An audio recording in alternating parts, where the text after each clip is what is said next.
जय जय हरि मित्रों, मैं रोहित बंसल अजमेर से एक बार फिर एक अद्भुत एवं पौराणिक रहस्य लेकर आपके सामने हाजिर हूँ।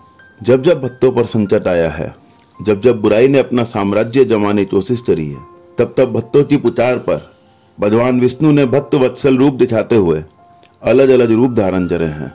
हरि की लीला, हरि की सोच बड़ी ही विचित्र एवं रहस्यमयी होती है। भगवान विष्णु इतने भक्त वत्सल हैं कि तभी तो एक पत्थर का अपने पैरों से उद्धार करके अहिल्या जीवित कर देते हैं, और वही इस कथा के अनुसार भगवान अपने भक्त के कारण पत्थर का रूप ले लेते हैं।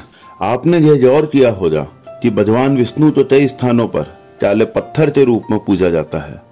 यही नहीं, सत्यनारायण की पूजा के समय पंडित जी एक काला पत्थर साथ में रखते हैं, जो विष्णु जी की मूर्ति के पास रखा जाता है, और फिर पूजा शुरू की जाती है। इसी पत्थर को शालिग्राम के नाम से जाना जाता है। ऐसा क्या हुआ जो प्रभु तो एक पत्थर का रूप लेना पड़ गया? ऐसी क्या बीती प्रभु के ऊपर कि प्रभु एक पत्थर में परिवर्तित हो जाए? कहते हैं यह श्राप इतना शक्तिशाली था जिसने भगवान विष्णु को भी पत्थर में बदल दिया। उन्हें यह स्वीकार करना पड़ा तो चीजें उनकी सबसे प्रिय भक्त वृंदा ने उन्हें दिया था। यह कहानी है अहंकार, भक्ति, प्रेम और विश्वासघात की, जिसमें भगवान ने भी भक्त के साथ धोखा किया। एक भगवान जो भी अपने भक्त के साथ छल करना पड़ गया और उसकी वजह से उनको जो श्राप मिल गया।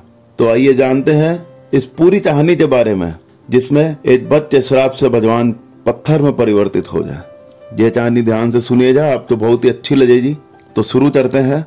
एक समय जलंधर नाम का एक पराक्रमी असुर था, जो शिव की तीसरी आंख से उत्पन्न हुआ था। यही कारण था वह अत्यंत शक्तिशाली और पराक्रमी योद्धा था। उसका विवाह वृंदा नामक कन्या से हुआ था। वृंदा भगवान विष्णु की परम भक्त थी और उसके प्रतिव्रत में इतने शक्ति थी कि उस कारण जलंधर अजय हो गया था और जलंधर को कोई भी नहीं मार सकता था। यहाँ तक कि शिव की तीसरी आंख से उत्पन्न होने के पश्चात भी जलंधर ने भगवान शिव को ही युद्ध में हरा दिया और उसको अपने अजय होने का अभिमान बहुत अधिक हो गया। इस कदर अधिक हो गया कि वो स्वर्ग में देवताओं को परेशान करने लग गया।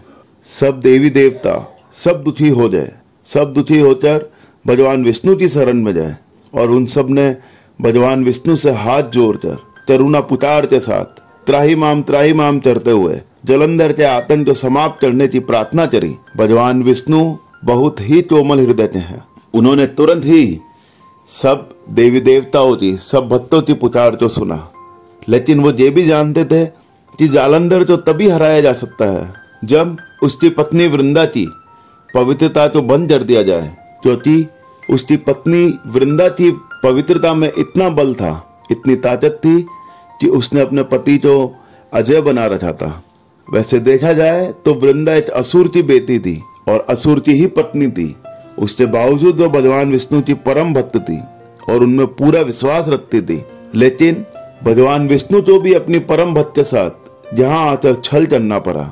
उन्होंने जलंधर का रूप धरा और छल के साथ, कपट पूर्णता के साथ वृंदा की पवित्रता और पतिव्रत धर्म को नष्ट कर दिया। इससे जलंधर की ताकत एकदम कमजोर पड़ गई। वो एकदम बलहीन हो गया और देवताओं के साथ युद्ध में मारा गया। इधर जैसे ही वृंदा ने भगवान विष्णु को छुआ, तब उसे पता चल गया कि वह जलंधर नहीं है, वह कोई और है। तब वृंदा को अत्यधिक क्रोध आया और उसने अत्यधिक क्रोध में भगवान विष्णु से पूछा, कौन हो तुम? तुम्हारी इतनी हिम्मत कि तुमने मुझे छुआ? मैं एक पतिव्रत स्त्री हूँ। तभी भगवान विष्णु ने अपने असली रूप से दर्शन दिए और वृंदा को भगवान विष्णु के छल के बारे में पता चला। जैसे ही वृंदा को भगवान विष्णु के छल के बारे में पता चला, वो और अत्यधिक क्रोधित हो गई और अत्यधिक गिलानी से भर गई कि मैंने अपने जिस देवता को, अपने जिस इष्ट को पूरे मन से पूजा, आज उन्होंने ही मेरे साथ छल करा। अत्यधिक क्रोध के कारण वृंदा ने भगवान विष्णु को पत्थर बन जाने का श्राप दिया। लेकिन भगवान विष्णु भी भक्त वत्सल है, अपने भक्त की हर एक बात का मान रखते हैं। उनको भी पता था कि उन्होंने वृंदा के साथ बहुत अत्यधिक गलत करा है, इसीलिए उन्होंने वृंदा द्वारा दिए गए श्राप को स्वीकार करा और एक पत्थर के रूप में प्रकट हुए। यही पत्थर भविष्य में जाकर शालिग्राम चलाया। भगवान विष्णु अपने इस छल से अत्यधिक लज्जित थे, अत्यधिक शर्म महसूस कर रहे थे। इसका पश्चाताप करने के लिए उन्होंने वृंदा से कहा कि तुम अगले जन्म में तुलसी के रूप में प्रकट हो जी, घर घर में पूजी जाओ जी, और लक्ष्मी से भी अधिक तुम मेरी प्रिय रहो जी। तुम्हारा स्थान मेरे शीश पर रहेगा। मैं तुम्हारे बिना भोजन ग्रहण नहीं करूंगा। जो भी भक्त मुझे भोजन बिना तुलसी के अर्पण करेगा उसका भोजन हमेशा अधूरा ही रहेगा। मेरी भूत हमेशा सिर्फ तुलसी से ही बुझेगी। इसीलिए भगवान विष्णु, भगवान हरि के जितने भी रूप हैं वह आज भी बिना तुलसी के भोग स्वीकार नहीं करते हैं। उनको जब भी प्रसाद चढ़ाया जाता है तो तुलसी जरूर चढ़ाई जाती है उसके अंदर। अपने पति की मृत्यु होने के बाद वृंदा ने तुरंत ही अपना शरीर त्याग दिया और उसकी रात से तुलसी का पौधा निकला। वृंदा की मर्यादा और पवित्रता को बनाए रखने के लिए देवताओं ने भगवान विष्णु के शालिग्राम रूप का विवाह तुलसी से कराया, और इसी घटना को याद रखने के लिए हर वर्ष कार्तिक शुक्ल एकादशी यानी देव प्रबोधनी 11 या देव उठनी 11 के दिन तुलसी का विवाह शालिग्राम के साथ कराया जाता है।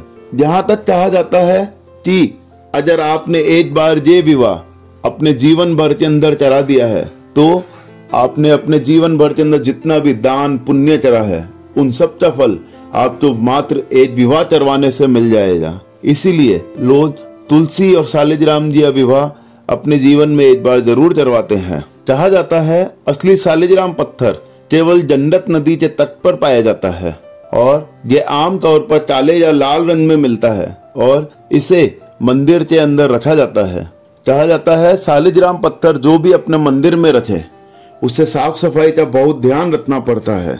अगर आपने भी अपने घर में शालिग्राम जी विराजमान कर रखे हैं तो नित्य ही इसके ऊपर चंदन का लेप लगाकर उस पर एक तुलसी का पत्ता रखना चाहिए। इससे घर में दरिद्रता का नाश होता है एवं सुख समृद्धि का वास होता है। तो दोस्तों, आप लोगों को जानकारी कैसी लगी कमेंट में बताइए और चैनल को लाइक शेयर और सब्सक्राइब करना ना भूलें। ऐसी ही अद्भुत जानकारियों के साथ रोहित बंसल अजमेर से फिर हाजिर होगा आपके सामने। जय जय हरि।